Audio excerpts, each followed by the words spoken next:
Did you know there's a Bible story where an iron axe head floated on water like a piece of wood? This happened when the sons of prophets needed a bigger place to live.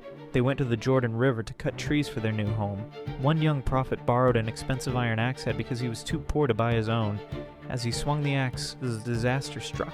The heavy iron head flew off the wooden handle and splashed into the muddy river. The young man cried out in panic. He could never afford to replace it. The prophet Elisha heard his cry and asked where it fell. Then Elisha did something strange. He cut a stick and threw it into the exact same spot where the axe had sunk.